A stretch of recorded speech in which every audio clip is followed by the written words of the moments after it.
محمدا عبد الله ورسوله الصادق الأمين اللهم صل على سيدنا محمد وعلى آله وصحبه ومن تبعهم بإحسان إلى يوم الدين.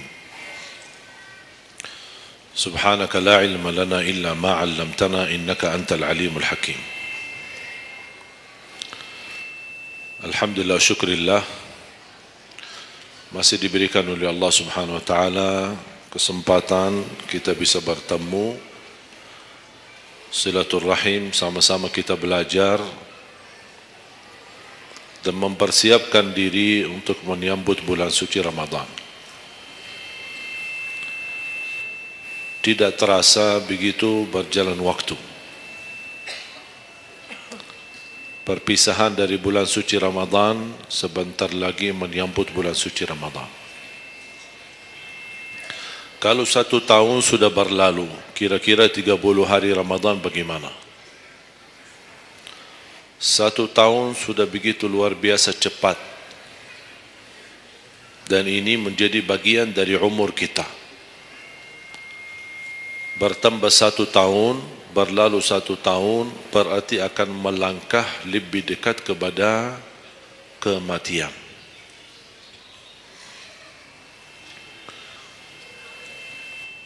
Sebenarnya bukan berapa usia kita, tapi apa isi usia kita.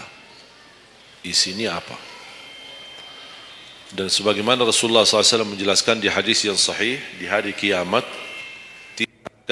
tidak akan tergeser kaki seorang sambil ditanya oleh Allah 4 pertanyaan. Berarti kita akan menghadapi 7 pertanyaan. 3 di kuburan, menghadap munkar nakir, man rabbuka, ma dinuka, man nabiyuka. Yang tersisa 4 nanti di hari kiamat, sebelum dimulai hisab, sebelum tergeser kaki kita ke surga maupun ke neraka, ditanya oleh Allah Subhanahu wa taala 4 pertanyaan. Yang pertama, lan tazula qadama 'abdin yaumal qiyamah hatta yus'ala an 4. Tidak akan tergeser kaki seorang di hari kiamat sambil ditanya oleh Allah SWT 4 pertanyaan. Yang pertama, an umurihi fima afnah. Umurnya apa yang kamu lakukan? Allah tidak akan tanya berapa usiamu, tapi apa yang kamu isi dalam usiamu. 60, 70, 100 tahun, kurang, lebih. Allah tidak berdulikan berapa usia kita. Bahkan banyak para sahabat ketika ditanya usiamu berapa, dia menjawab usia saya 10 tahun. Padahal sudah tua, sudah di atas 50, ada yang di atas 40. Tapi kenapa begitu ditanya soal umurnya dia menjawab 10 tahun?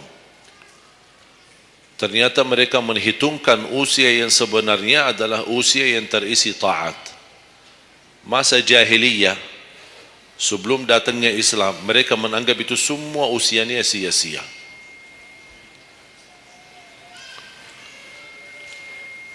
Berarti kalau ada orang muslim tidak salat sama sekali sampai usia 50 tahun, semua usianya sia-sia. Karena tidak ada ibadah satupun yang diterima kalau tidak pernah salat. Biarpun dia haji setiap tahun, puasa setiap Ramadan, dia bersedekah berinfak setiap hari, tapi tidak pernah salat 5 waktu sama sekali, sia-sia amalannya. Karena pertama yang akan dihisab oleh Allah salatnya. Kalau salat itu beres, baru akan ditanya yang lain. Kalau salatnya tidak ada, Allah tidak perlu bertanya yang lain. Makanya saya selalu berkata, khususnya pada pemuda-pemudi, seberapapun dosamu, jangan tinggalkan salat. sebesar apapun dosamu, jangan tinggalkan salat. Karena salat itu ibadah yang langsung menyambungkan kita sama Allah, tali hubungan kita sama Allah. Kalau tali hubungan kita sama Allah terputus, tidak ada tali yang bisa sambung lagi. Dan selama anda menjaga salat, berarti masih ada harapan masuk dalam golongan yang akan diampuni Allah. Ada ampunan, ada harapan ampunan. Tapi kalau tidak salat, terus bagaimana Allah ampuni kalau tidak mau bertaubat? Banyak orang berkata, saya malu. Atau dia merasa ada bisikan di hatinya, buat apa lo salat? Ngapain? Perilaku kamu aja tidak benar, sama orang tua aja tidak benar, dosamu tidak pernah henti-henti, percuma salat, tidak usah. Itu ingat bisikan syaitan. Karena syaitan ingin semuanya sekali-kali rusak. Kalau berbakti baik belum sempurna, masih banyak dosa maksiat, banyak kerusakan yang lain, tapi masih terjaga salatnya, ada harapan diampuni dosanya. Jangan sampai syaitan berhasil menggoda kita sekalian tidak salat. Oh, sudah hancur, sudah rusak yang lain, ditambah lagi parah, tinggalkan salat. Atau ada orang taubat, selama dia tidak salat, lancar, beres, aman, tidak ada apa-apa. Begitu dia taubat, dia merasa sedih, menyesal, dia mulai menjaga salatnya. Hilang motornya, kehilangan kerjaannya, diuji sama Allah SWT dalam rumah tangganya. Setan datang, coba kamu aja dulu biasa-biasa aja, tidak pernah ada ujian. Begitu anda mulai salat, ada ujian. Ngapain? Udah berhenti aja salat, nanti kembali beres. Berhenti salat. Pas begitu dia keluar masih kehilangan motor. Ya Allah, gimana? Saya selama ini tidak pernah salat, tidak pernah hilang motor. Begitu saya mulai salat, malah hilang motor saya. Datangnya setan di situ. Coba kalau kamu tidak salat, tidak bakal hilang motornya. Akhirnya dia merasa nyesal, dia berhenti. Berarti niatnya bukan taubat. Niatnya salat, ya Allah mohon aku salat tapi Allah jaga motor aku ya. Itu niatnya. Bukan salat karena Allah, tapi salatnya karena terjaga motornya. Itu beda niat. Berarti ketika kita berlaku ibadah, melakukan sesuatu ibadah, tapi ada ujian yang masuk, jangan anda salahkan ibadahnya, tapi salahkan niatmu. Ada apa dalam niatmu? Pasti ada salah niat.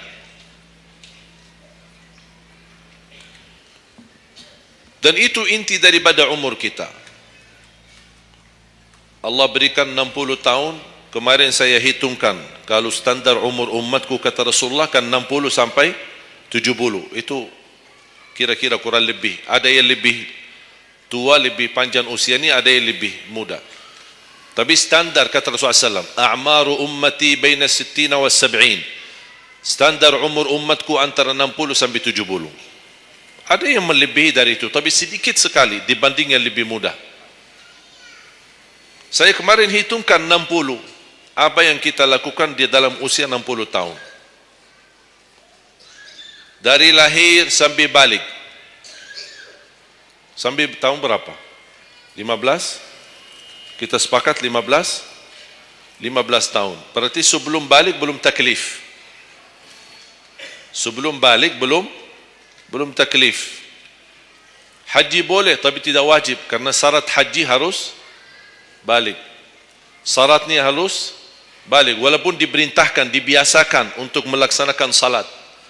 Tapi anggaplah bedun taklif, belum ada taklif, belum ada kewajiban, berarti 15 tahun itu sia-sia. Dia potonglah dari 60. Berapa sisa? 45. Tidur sehari berapa jam? Hah? 8? Boleh kita sepakati angka 8? Ya kita bicara standar. Katanya menurut kesehatan, tidur yang normal dan pas dan cukup adalah 8 jam. Anggaplah 8 jam tidur. Ada yang tidur 12 jam. Ada yang tidur bangun, salat tidur bangun, salat tidur bangun. Kalau hari libur, dia tidur, tidak capek tidurnya. Begitu bangun, ya Allah begal badan saya, tidur lagi.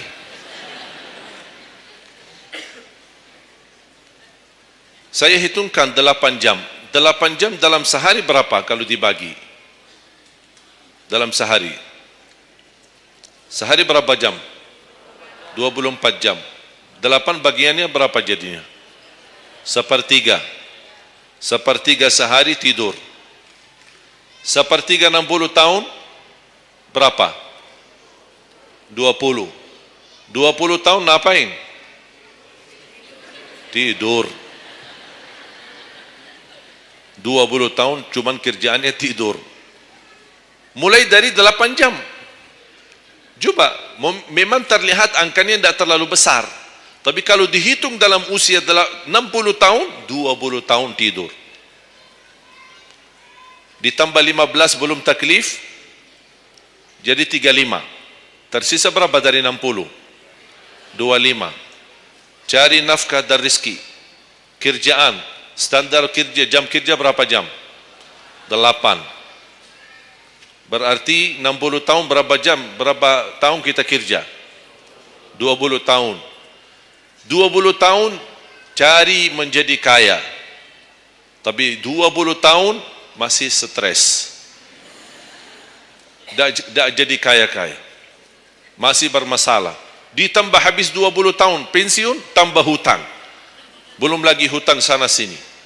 Sekarang semua serba hutang. Dan yang aku heran, kenapa orang Indonesia suka berhutang? Ada masalah sedikit hutang. Sekarang HP cicilan bagus-bagus.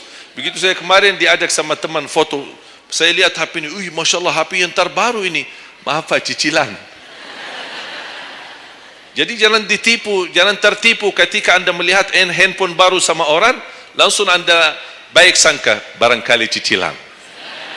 Tak ada yang sanggup cash. Cash itu 12 juta sampai ada 15 juta. Bawa mobil yang mewah, cicilan. Begitu pindah rumah, cicilan. Jalan-jalan besok juga nikah, cicilan. Semua serba cicilan. Dan terpengaruhi dengan promo. Promo sana, sana ini, ada ini, non persen, non ini, apa, sini beli satu, dapat satu. Dan semua serba hutang. Tanpa kita sadar, tidak sadar, memang mudah kita awal-awalnya berhutang, tapi begitu sudah jatuh tagihannya, pusing. Memang hutang ini bikin aku stres. Ada orang minta sama saya amalan. Ada enggak amalannya supaya saya bisa mengatasi masalah hutang ini? Saya bilang mudah amalannya, jangan berhutang lagi. Mudah. Sudah selesai. Hutang itu di dalam Islam dibolehkan kalau sudah benar-benar keadaannya darurat. Sudah tidak ada solusi, tidak ada jalan, tidak ada yang bisa bantu, tidak ada yang bisa menolong. Akhirnya terpaksa, dan hati-hati dari riba. Jangan terpaksa nanti beralasan, ya Allah saya terpaksa menggunakan pinjaman bank tapi riba. Pinjam 100 juta kembalikan 120 juta. Dosa besar. Masih lebih ringan dosa zina sama ibu daripada terima uang riba. Na'udzubillah min zalik.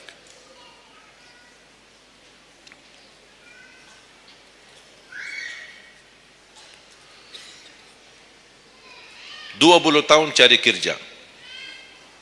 Tadi berapa yang tersisa? 25 kan? Berarti yang tersisa berapa? Saya belum bicara ibadah Bapak Ibu. 20 tahun tidur, 20 tahun cari dunia, 15 tahun masih belum taklif, tersisa 5 tahun. Saya hitung dalam 60 tahun, bagi orang yang rutin menjaga salat 5 waktu, tahu enggak hasil hitungan saya dapat berapa? Anda jaga salat Selama 60 tahun itu menghasilkan ibadah cuma 2 tahun 7 bulan. Total salatmu dalam 60 tahun 2 tahun 7 bulan. Karena salat 5 waktu berapa? Tidak sampai 1 jam. Tidak sampai 1 jam. Saya bicara yang wajib. Bagaimana saya hitung kalau ada orang yang tidak salat sama sekali? Na'udzubillah, sudah habis sia-sia umurnya kalau tidak salat sama sekali. Saya belum hitung tarawih 23 rakaat 7 menit. Nah, itu beda urusan itu. Ada tarawih 23 rakaat 7 menit? Tidak ada tarawih. Jangan suuzan, itu namanya olahraga. Olahraga paling cepat selesai dapat juara 1. Jadi kita harus baik sangka, jangan suuzan. Karena itu bukan salat. Yang aku heran itu setiap tahun itu tradisi ini terulang setiap Ramadan. Menjadi sebuah kebiasaan. Yang seharusnya menjalani kebiasaan agama atau kebiasaan beribadi. Dan kenapa itu hal menjadi betul-betul sesuatu yang kebiasaan, menjadi tradisi? Kenapa? Aku heran ini. Ada yang bisa jawab? Kenapa ketika masuk Ramadan tetap menjalankan 23 rakaat tapi dengan cara cepat? Aku heran belum menemukan jawabannya. Ada apa dengan 23 rakaat harus selesai cepat? Dan ini khusus di bulan Ramadan. Aku sangat kagumi ketika mendengar seorang imam begitu maju imam tarawih rakaat pertama, Allahu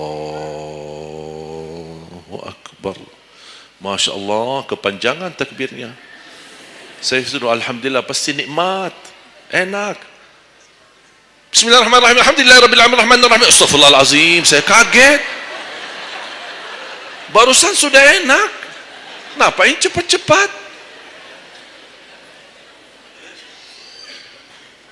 Makanya saya ingat di masa ketika saya di salah satu kampung, ada seorang bapa di samping saya.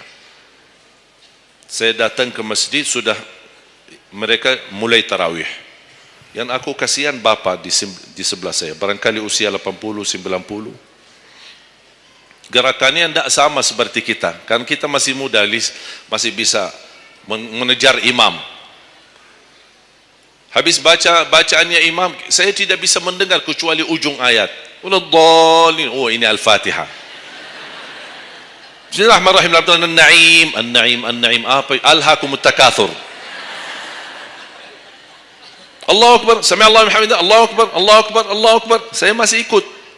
Yang saya kasihan bapa yang di samping saya ini. Begitu imam ruku', bapa kan pelan-pelan, kan begal badannya, sudah tua, fisiknya tidak kuat, turun pelan-pelan. Imam sudah sami'allahu liman hamidah.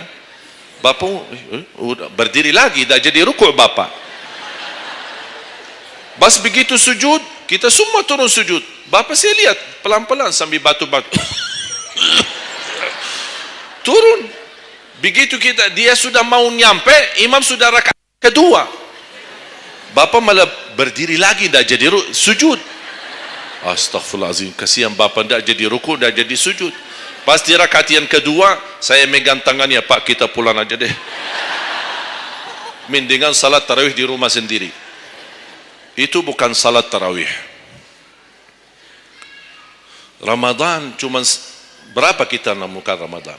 Orang yang sudah wafat, kalau kita boleh berbicara dan dengar bisikan apa yang mereka bisa jawab. Wallahi, semua orang yang sudah mati berkeinginan kembali ke dunia untuk menikmati bulan Ramadan. Mereka ingin menikmati bulan Ramadan, menikmati tarawih, menikmati suasana buka puasa bersama, bagi-bagi sahur dan aktivitas yang lain. Ini kesempatan, kita masih diberi oleh Allah umur, sehat walafiat, maksimalkan. Tidak semestinya 23, mau 11 boleh, mau 23 boleh, mau seberapa pun tarawihnya, mau salat tahajud di rumahnya boleh. Ulama sudah menjelaskan jumlah salat malam atau tarawih yang paling sedikit 2 rakaat, yang paling banyak tidak ada batasnya. Jadi kalau kita 2 rakaat, 4 rakaat tutup witir, sah. 8 rakaat tutup witir, sah. 10 rakaat tutup witir, sah, tidak ada masalah. Tidak harus 11 atau 23. Intinya bukan jumlahnya, tetapi cara melaksanakannya. Apalagi kalau bacaan imam bagus, fasih, jelas hurufnya. Saya yakin bagi jamaah yang awam, yang datang setiap Ramadan, setiap malam ikut salat tarawih, dia belum bisa baca Quran, tapi dia mendengar baca imam selama 30 malam, dia pasti bakal belajar Al-Quran karena bacaan imam bagus. Bismillahirrahmanirrahim. Alhamdulillahi Rabbil Alamin. Ar-Rahmanir-Rahim. Maliki Yawmiddin. Iyyaka na'budu wa iyyaka nasta'in. Ihdinas siratal mustaqim. Siratal ladzina an'amta 'alaihim ghairil maghdubi 'alaihim waladdallin.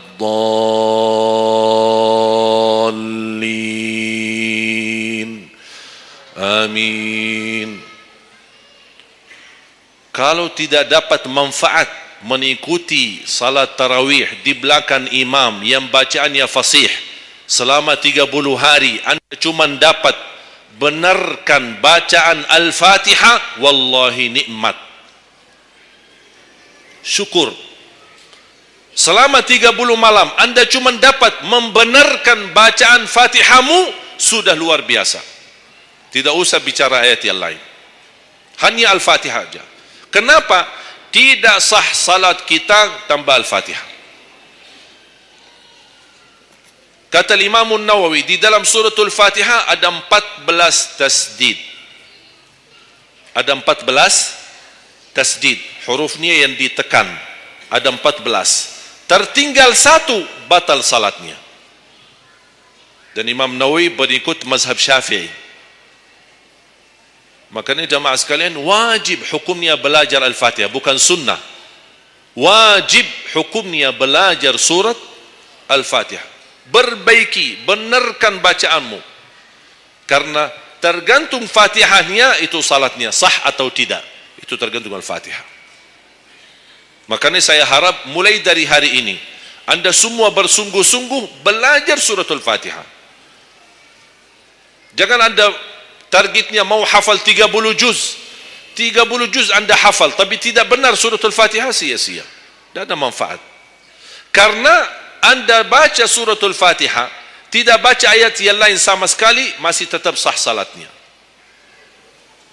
Karena suratul Fatihah tidak bisa diganti. Kalau anda lupa baca selain suratul Fatihah, ada istilah lupa salah satu kewajiban bisa diganti dengan sujud sahwi. Misal, rakaat pertama baca Al-Fatihah, itu rukun. Lanjut baca ayat pendek. Anda tidak sadar, habis waladdallin, amin, Allahu Akbar. Lupa baca ayat, itu diganti dengan sujud sahwi. Itu kalau di salat wajib. Tapi kalau di salat sunnah, tidak ada wajib atau rukun selain suratul Fatihah. Jadi anda kalau salat sunnah cuma suratul Fatihah, kemudian takbir, rakaat yang kedua suratul Fatihah, dan kemudian langsung ruku', sah salatnya, tidak apa-apa. Tidak harus baca surah-surah yang lain. Itu di salat sunnah.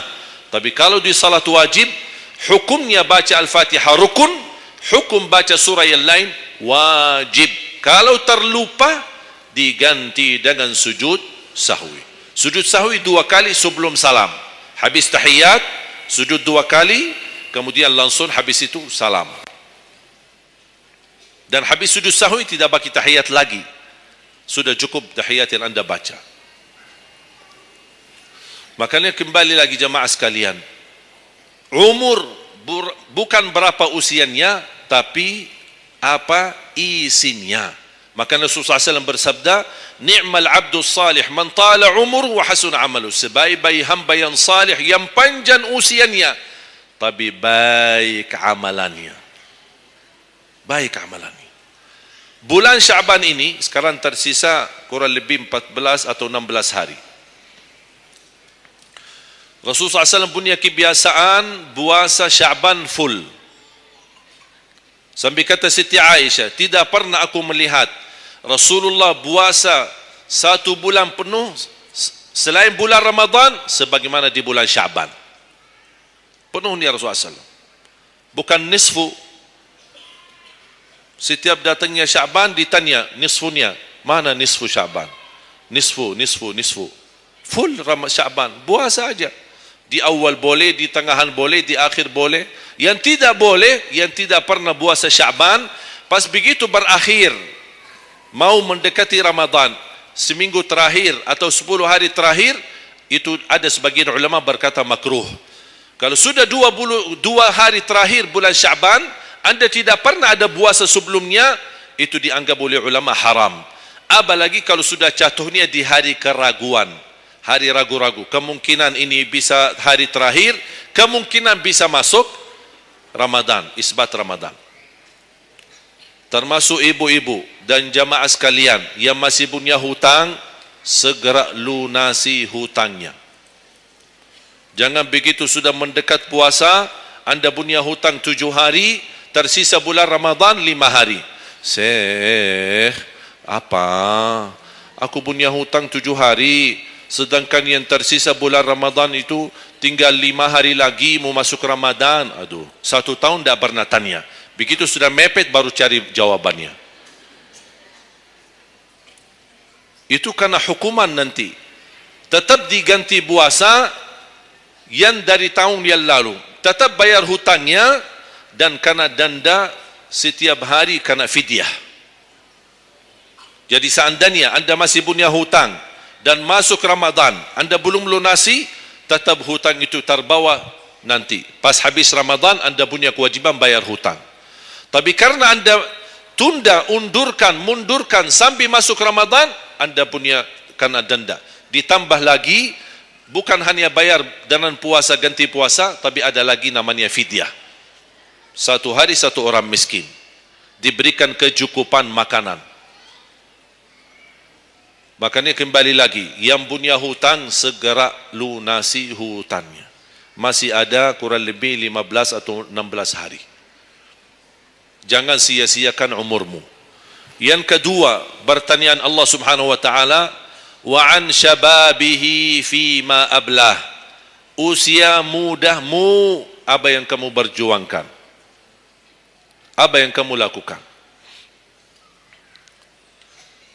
Pertanyaan saya kepada jamaah, usia muda apakah bukan usia dari umur?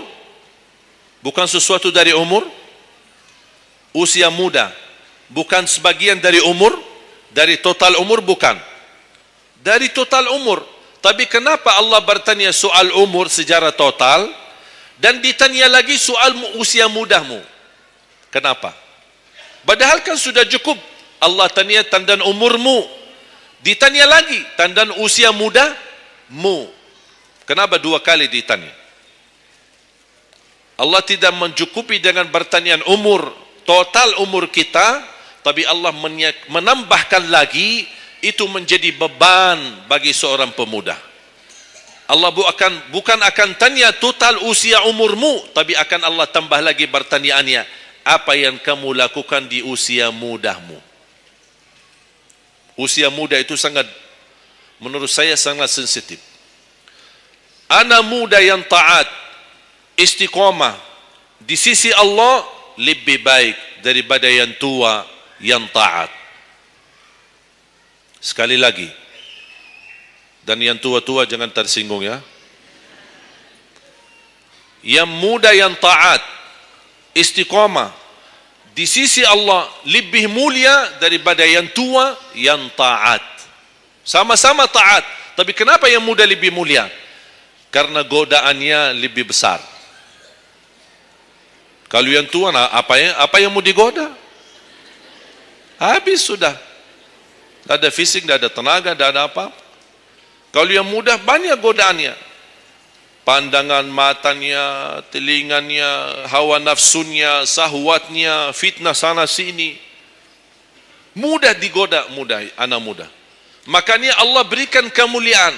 Bahkan salah satu hadis yang sahih, di hari kiamat semua di bawah matahari, cuma 7 golongan yang di bawah naungan Allah.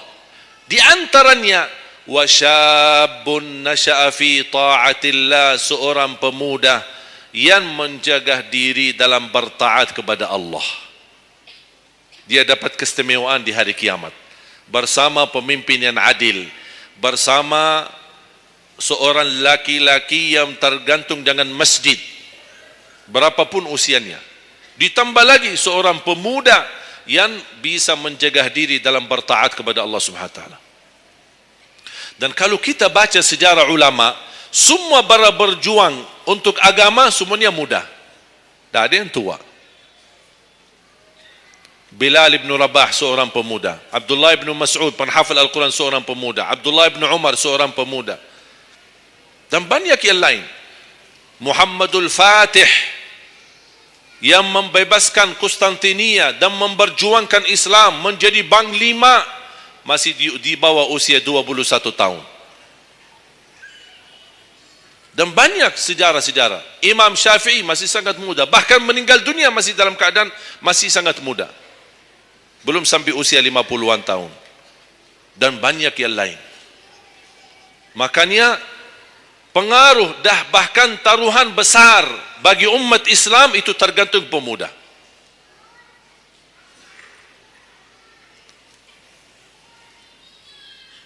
Kalau pemuda yang suka memakmurkan masjid, mencintai Al-Quran, dan dia bisa menjaga diri, dan dia bisa berbakti baik sama orang tuanya, dan selalu menjadikan target utama ridha Allah, wallahi Indonesia makmur.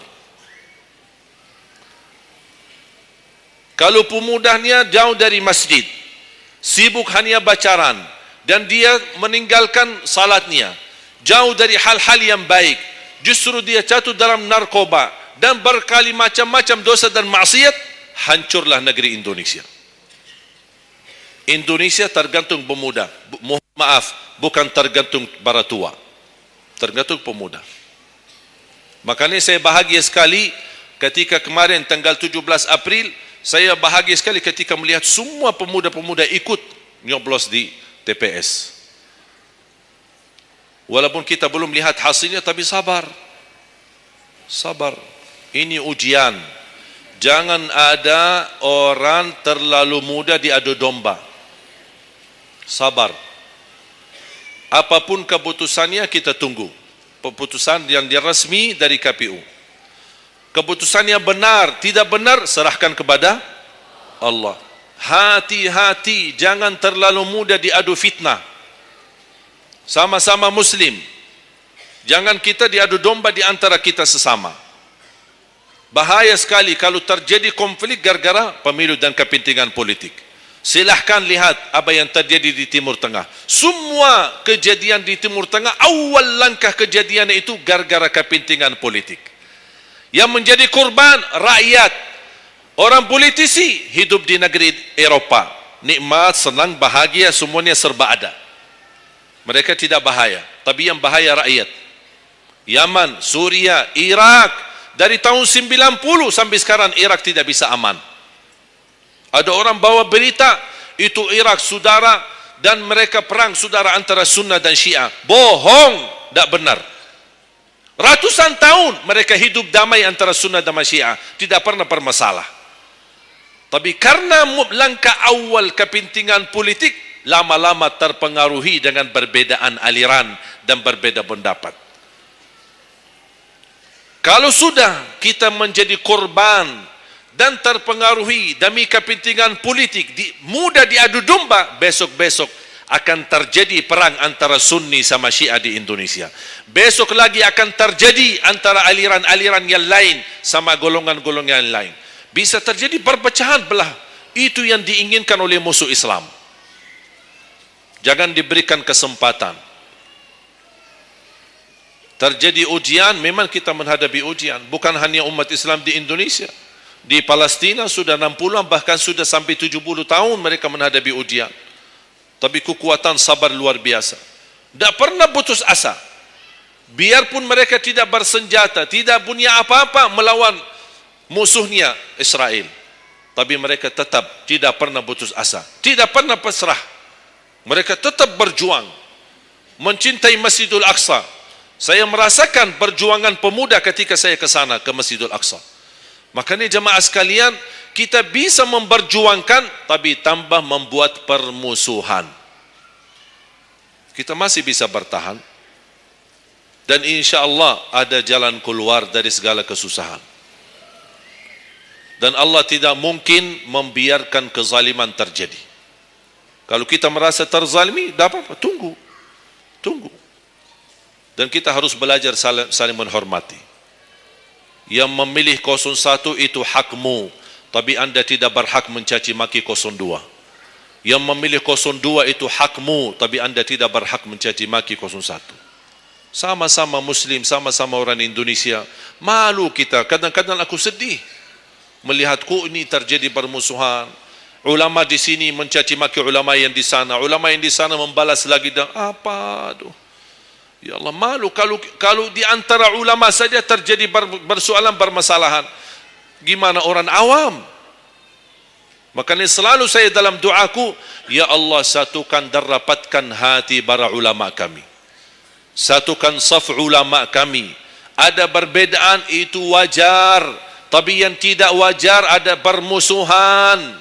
Apa yang saya sampaikan sekarang, saya yakin tidak mungkin 100% anda semua terima. Ya harus belajar. Tidak boleh saya maksa anda semua ikut pendapatku. Aku hanya menyampaikan, anda bisa dengar, anda bisa ikuti, anda bisa tolak. Itu hakmu menerima atau menolak. Tak ada orang berhak untuk memaksakan kita. Oleh karena itu sekali lagi, mohon jaga dan rapatkan saf kita. Sekarang banyak muncul di media. Ini semua tujuannya berkeinginan menadu domba di antara kita. Sekarang akhirnya yang gagal, yang rusak siapa? Negeri kita. Yang kurban, rakyat kita. Orang politisi tidak apa-apa. Mereka kan berduit. Duitnya banyak, fasilitasnya banyak, bisa dia hidup keluar negeri dimanapun, dia baca keluarganya, sudah, biar rakyat jadi korban. Jangan kita mau dijadikan kambing hitam. Siap? Bisa jaga? 714 suku dan budaya berbeda-beda, tapi alhamdulillah masih bisa bersatu di bawah bendera merah putih. Dan ini karunia dari Allah Subhanahu wa taala. Wajib kita syukuri dan wajib kita jaga.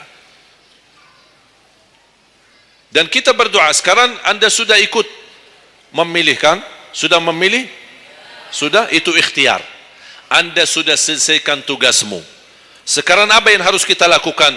Doa, memohon pertolongan dari Allah. Biar Allah yang memilih mana yang terbaik. Ya Allah, kami sudah berusaha. Kami sudah berikhtiar, pimpinlah kami, anugerahkanlah kepada kami pemimpin yang takwa, yang adil, yang amanah, yang mencintai agamamu, yang mencintai ulama, yang bisa melayani rakyat dengan ikhlas. Itu doa kita. Kalau boleh setiap tahajud, setiap sujud, habis duha, habis salat wajib, terus doa seperti itu. Saya punya kebiasaan ketika mengajak jamaah umrah, saya haruskan kepada semua jamaah ketika kami tawaf maupun sa'i, wajib paling tidak 1 kali tawaf, 1 kali sa'i, khusus doakan Indonesia.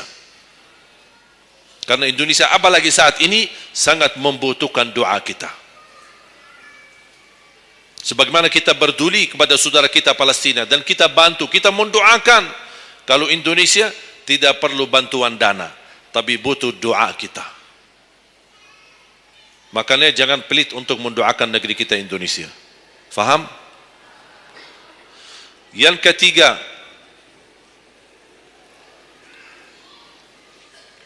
wa an ilmihi wa an malihi min aina iktasabah wa fima anfaqah. Pertanyaan yang ketiga yang akan ditanyakan oleh Allah, hartamu dari mana dan ke mana? Woi, bahaya ini. Kadang-kadang ada orang sumber dananya halal, Tapi pengeluarannya bebas. Semuanya boleh. Itu bertanggungjawabannya. Akan ditanya oleh Allah, dari mana dan ke mana? Allah sudah kasihkan, itu dari mana datang? Anda harus memberi jawaban yang benar. Dan ke mana Anda infakkan? Dan ingat, halaluha hisab wa haramuha azab. Harta yang halal bakal dihisab.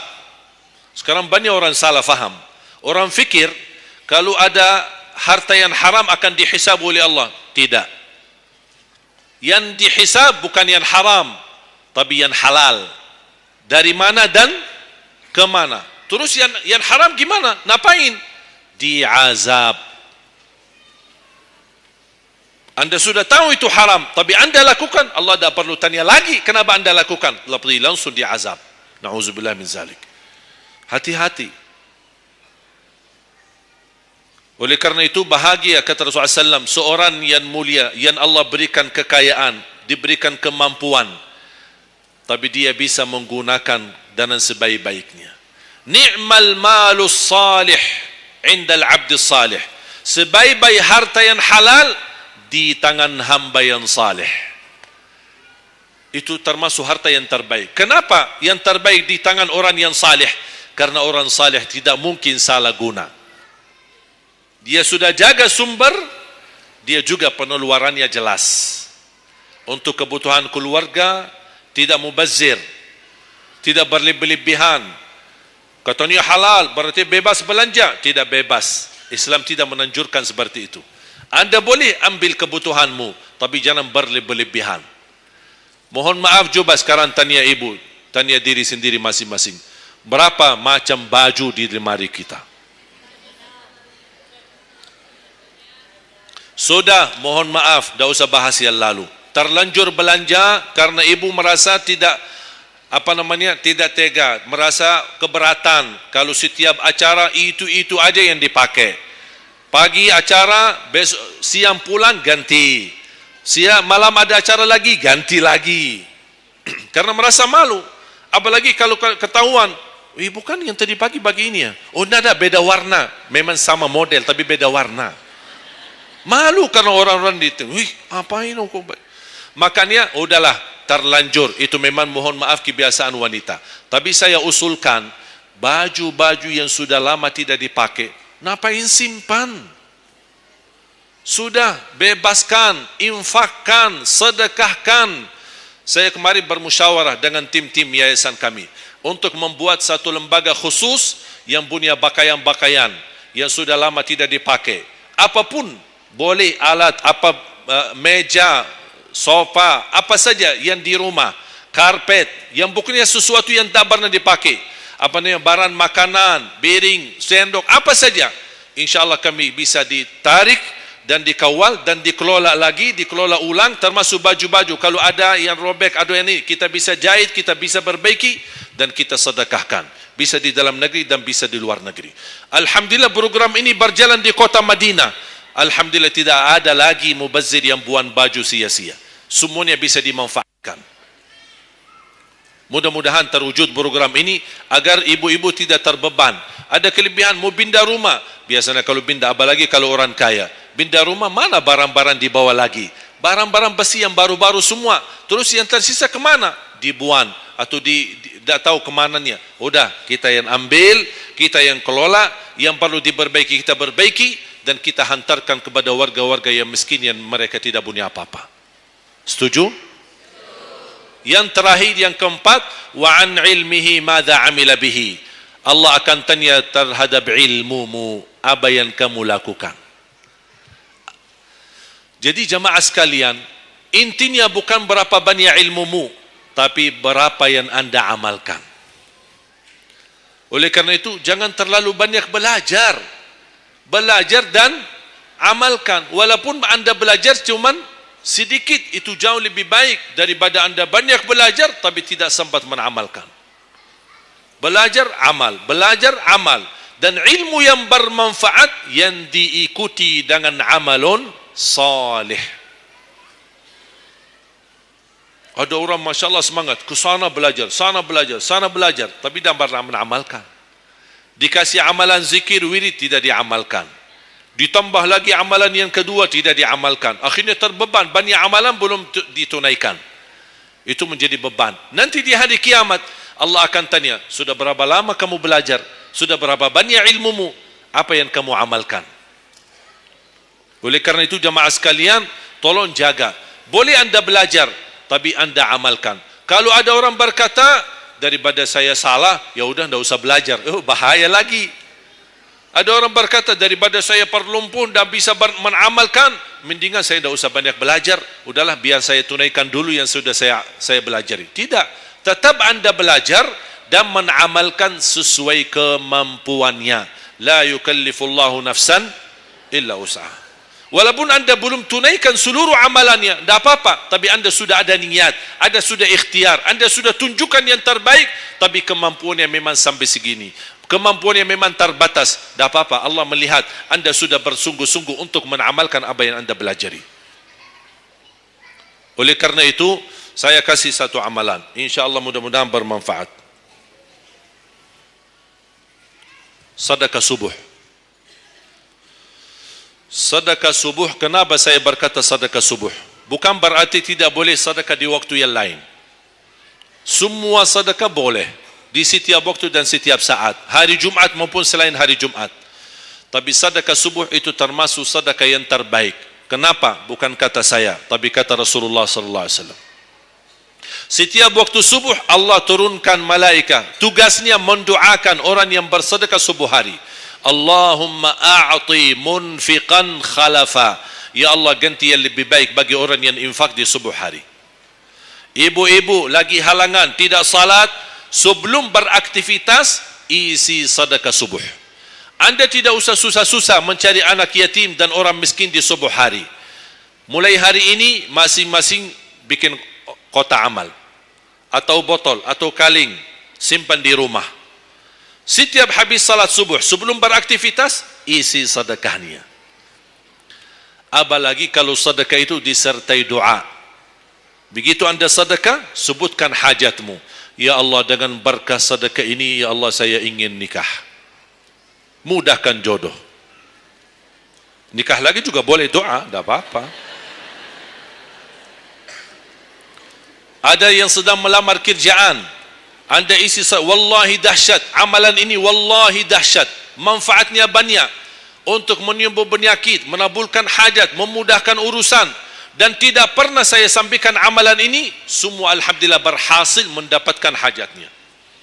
Begitu anda isi, doa, ya Allah, dengan berkah sedekah ini mudahkan lamaran kerjaan saya. Ya Allah, dengan berkah sedekah ini mohon titipkan pahalanya untuk kedua orang tua saya.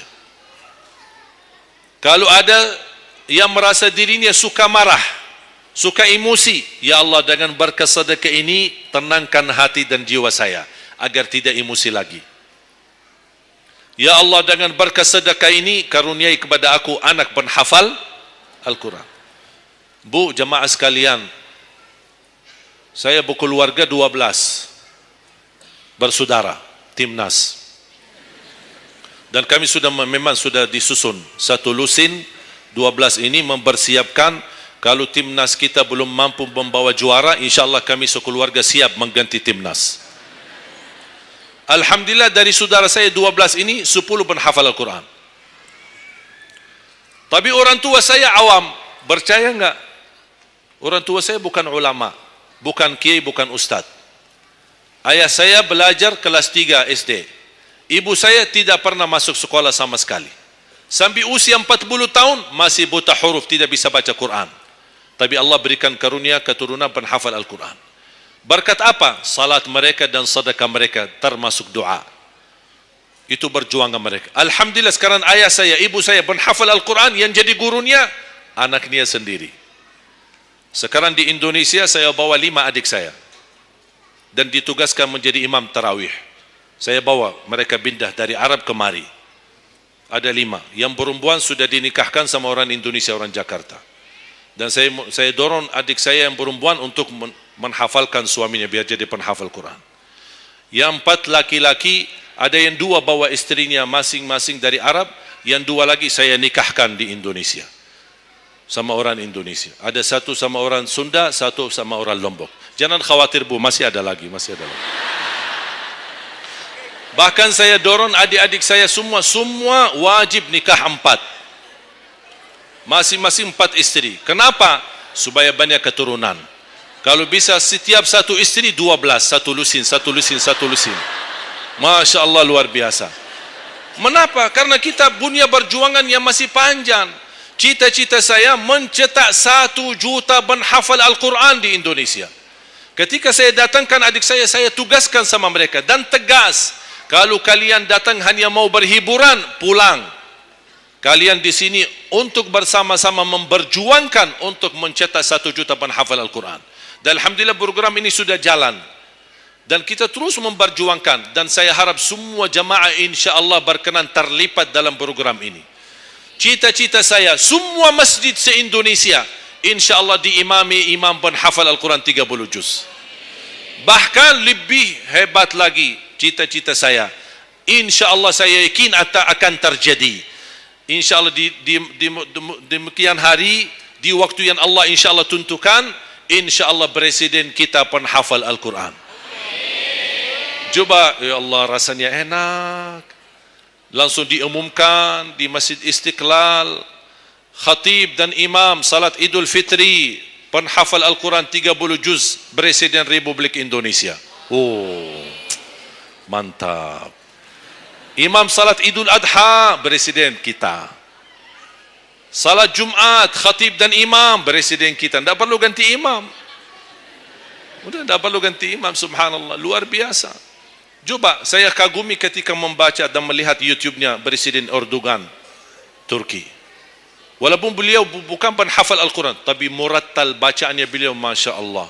Mana ada sekarang presiden di dunia Islam sebagaimana bacaannya yang benar.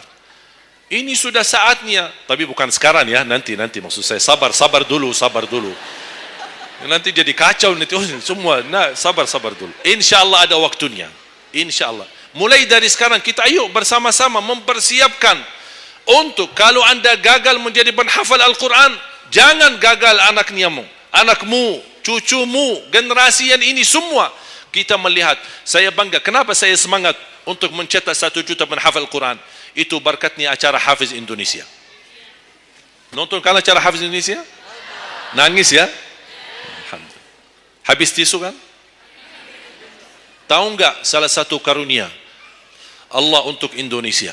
Ada teman saya berusaha punya TV di Arab. Beliau ingin membuka dan membuat acara Hafiz Indonesia versi Arab, tapi gagal. Kenapa? Karena tidak menemukan jumlah yang banyak penghafal Al-Quran di bawah usia 10 tahun. Hanya Indonesia saja. Malaysia kalah, Indonesia saja. Di bawah 10 tahun. Dan sayang sekali memang anda yang nonton acara Hafiz Indonesia, anda nonton acara yang sudah jadi, tapi anda belum tahu apa yang kami berjuangkan di belakang layar. Sebelum acara Hafiz Indonesia 4 bulan bekerja keras, sambil tim turun ke lapangan, ke desa-desa, kampung-kampung, ke pulau-pulau untuk menumpulkan dan mendatangkan, menghadirkan para penghafal Al-Quran. Ketika dibawa di Jakarta 2 bulan berturut-turut kami didik mereka. Yang awalnya pemalu, awalnya ada yang mohon maaf kencing di celananya sendiri, saking tidak berani, takut. Alhamdulillah sekarang menjadi mereka pemberani. Bahkan mereka berlumba-lumba azan subuh. Mereka berlumba-lumba membangunkan sesama saudaranya. Sama-sama tertib, makan. Kita menghadirkan dokter kesehatan, kita menghadirkan dokter psikologi jiwa untuk menjaga perasaan mereka selama 2 bulan. Didampingi kadang-kadang ibu mereka, didampingi kadang-kadang ayah-ayah mereka. Dan semua rata-rata sepakat orang tua mereka, tidak pernah kami merasakan bangga memiliki anak sebagaimana kami melihat perjuangan di Hafiz Indonesia. Dan alhamdulillah begitu selesai acara Hafiz Indonesia, kami tidak tinggalkan mereka. Kami terus kawal, kami terus pimpin. Dan alhamdulillah mereka di kampung masing-masing sudah membangun rumah tahfiz. Ada yang membangun pesantren untuk mencetak dan melahirkan jumlah yang banyak penghafal Al-Quran. Dan ini perjuangan luar biasa. Tidak mudah. Berapa biaya yang dikeluarkan Dan mohon maaf, belum ada sponsor yang bisa mensponsori kita dan membayar full untuk kita. Kita terus bekerja keras dan alhamdulillah masih Allah hantarkan kepada kita orang yang dermawan, orang yang baik, yang berduli dengan dan mencintai Al-Quran. Allah anugerahkan. Wallahi menurut saya, saat ini, zaman ini, sedekah yang terbaik dan yang termulia, semua apapun yang terkait dengan Al-Quran, itulah yang termulia. Makanya boleh anda ketika anda bersedekah, jangan lupa disertai doa. Di antaranya anugerahkan ya Allah Indonesia menjadi negara Al-Quran. Tapi tolong fokus. Kalau anda isi sedekahnya, tolong disesuaikan. Jangan isi sedekahnya koin, teng, tapi doanya sampai terbit matahari. Dah ada malunya. Kata Allah, koin-koin aja sedekahnya, doanya dah habis-habis. Hajatnya panjang, lebar. Malu kita sama. Bukan Allah tidak bisa. Allah maha bisa menabulkan hajat. Tapi kita malu sama Allah. Kok cuma bikin teng, ya Allah, ya Allah, ya Allah, panjang. Fokus. Kalau usulan saya, satu sedekah, satu hajat. Satu sedekah, satu hajat. Dan insyaAllah akan anda melihat manfaatnya. Mudah-mudahan semua yang hadir, insyaAllah menjadi keluarga besar 1 juta penghafal Al-Quran. 1 juta mencetak penghafal Al-Quran. 1 juta keluarga Al-Quran yang insyaAllah akan membangun generasi baru yang membawa Indonesia menjadi baldatun tayyibatun wa rabbun ghafur, dan di masa yang akan datang insyaAllah Indonesia menjadi lebih baik. Amin ya rabbal alamin. Barakallahu fikum. Terima kasih, semoga bermanfaat. Kurang lebihnya mohon maaf. Mungkin ada panitia ingin menyampaikan selanjutnya. Wallahu a'lam. Subhanakallahumma bihamdika asyhadu an la ilaha illa anta astaghfiruka wa atubu ilaik. Wassalamu alaikum warahmatullahi wabarakatuh.